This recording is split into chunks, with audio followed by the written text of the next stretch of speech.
श्री जगन्नाथ मंदिर का निर्माण गंग वंश के राजा अनंतवर्मन छोड़गंग देव ने 12वीं शताब्दी में किया था। राजा ने 1078 से 1148 के बीच मंदिर के जगमोहन और विमान भाग का निर्माण कराया था।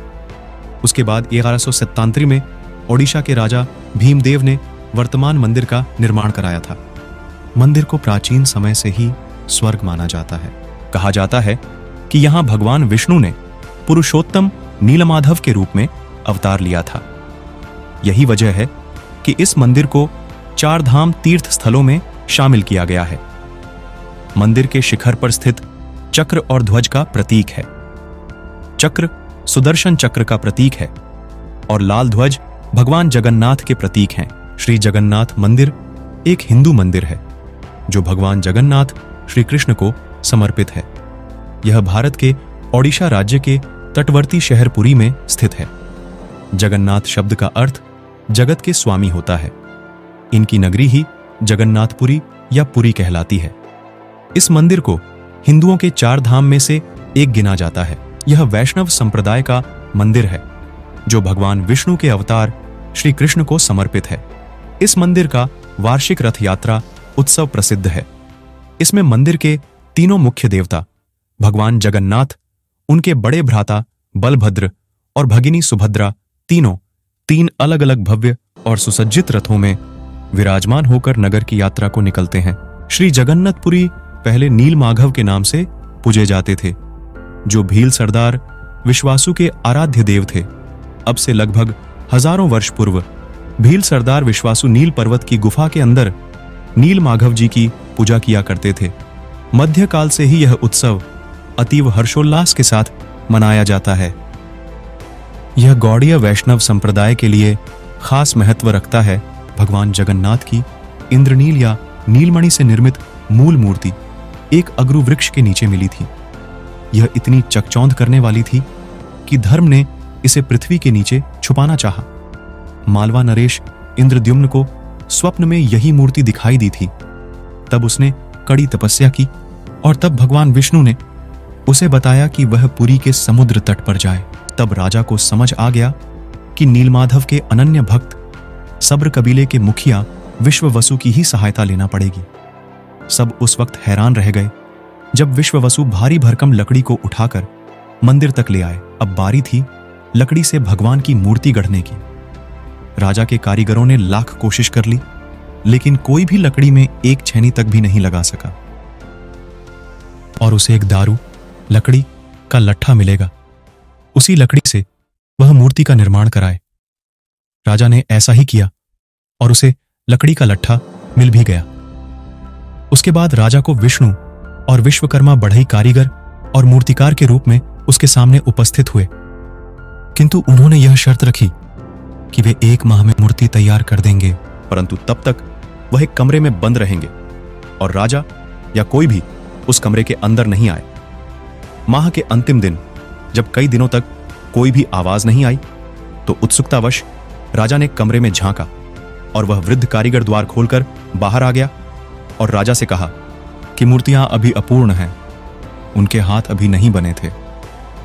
राजा के अफसोस करने पर मूर्तिकार ने बताया कि यह सब दैववश हुआ है और यह मूर्तियां ऐसे ही स्थापित होकर पूजी जाएंगी।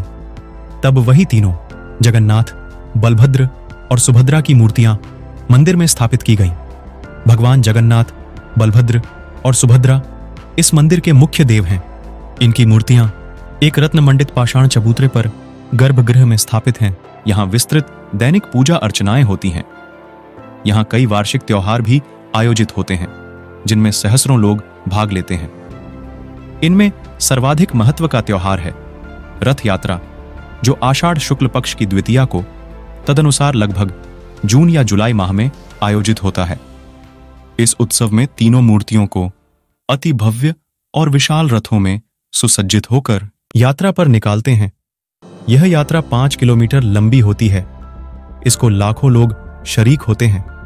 श्री जगन्नाथ मंदिर के ऊपर स्थापित लाल ध्वज सदैव हवा के विपरीत दिशा में लहराता है। यह निश्चित ही आश्चर्यजनक बात है। यह भी आश्चर्य है कि प्रतिदिन सायंकाल मंदिर के ऊपर स्थापित ध्वज को मानव द्वारा उल्टा चढ़कर बदला जाता है। माना जाता है कि हम मंदिर के शीर्ष पर लगे सुदर्शन चक्र को कहीं से भी देख सकते हैं। कहा जाता है कि ऊपर से कोई भी पक्षी या विमान नहीं उड़ेडियच पाता है। बताया जाता है कि इस मंदिर में भक्तों के लिए बनने वाला प्रसाद कभी कम नहीं पड़ता है। जगन्नाथ मंदिर में दर्शन करने के लिए कोई प्रवेश शुल्क नहीं लगता है। धर्मशास्त्रों में इसे जगन्नाथपुरी के अतिरिक्त शाक क्षेत्र, शंख क्षेत्र, श्री क्षेत्र, पुरुषोत्तम क्षेत्र, नीलांचल और नीलगिरी भी कहा जाता है। यहाँ देश की समृद्ध बंदरगाहें थीं और इसे प्राचीन काल में उत्कल प्रदेश के नाम से भी जाना जाता था, जहाँ जावा, सुमात्रा, इंडोनेशिया, थाईलैंड और अन्य कई देशों का इन्हीं बंदरगाह के रास्ते व्यापार होता था। मान्यता है कि पूर्व में भगवान नीलमाधव स्वयं नीलांचल पर्वत पर निवास करते थे।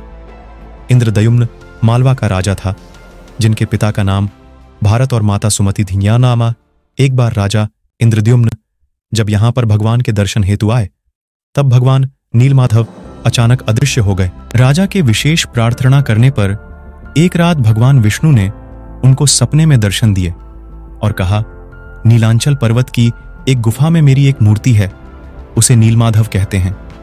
तुम एक मंदिर बनवाकर उसमें मेरी यह मूर्ति स्थापित कर दो।